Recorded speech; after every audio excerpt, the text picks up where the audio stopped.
5 seconds. Addressing the conference of the university students, the President of India said, I am very happy that you have given me this opportunity to speak to you about all those things which we are facing today. I am sure you will not misunderstand me if I talk to you quite freely. We are living today in the midst of a turmoil. All over the world, there is unrest, oppression, and aggression. Many people suffer for the greed and ambitions of the few. We are meeting here to discuss the problems confronting us. I therefore feel that we must bear in mind the conditions prevailing not only in our own country but also the world at large. If we are to go ahead, we must understand the full implications of all those forces which are at work in the world. The time has come when every man and woman, boy and girl has got to take the decision on which side he or she is going to line up. Are you going to side with the forces that suppress and exploit the weak, or are you going to throw in your weight with those who work for humanity and justice? It is no longer possible for us to sit on the fence and spectators of the world drama. Each one of us is an actor and has a role to play, and it is for each one of us to decide whether we are going to play that part ill or well. During the last few years, there has been a great misconception in the minds of our students as to their outlook and conduct in life. This led to many things which have definitely lowered the prestige of the student community of India. When I say this, I am in no spirit of criticism. It is not at all my intention. I am only making some suggestions which you may or may not accept.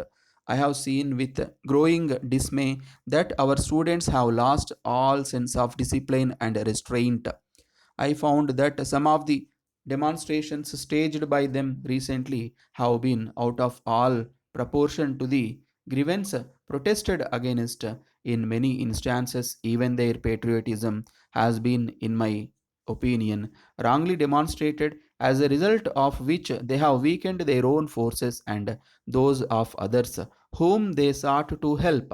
I would therefore suggest that, as a preliminary to any work contemplated by the students, they should immediately start to discipline themselves for the work ahead. I am of the firm opinion that no discipline imposed from outside can be of any value.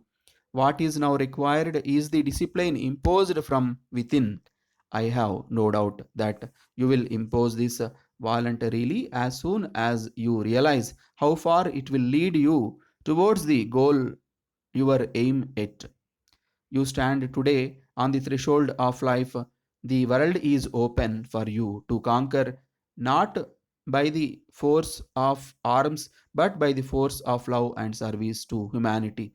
For this purpose, you must first of all conquer yourselves and go forward with humility and take part in increasing a better order. The world is passing through a period of agony. It is on the brink of war, and any war that comes to us will not be confined to the people who fight it.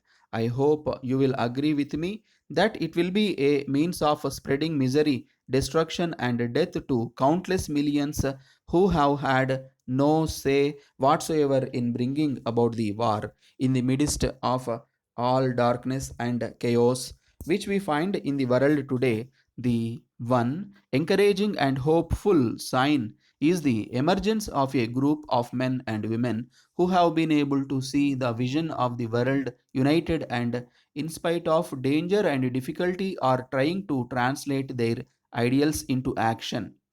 It is a happy sign that there is a growing realization on the part of all thinking people that the world is one and that there must be one standard of justice and freedom for all human beings.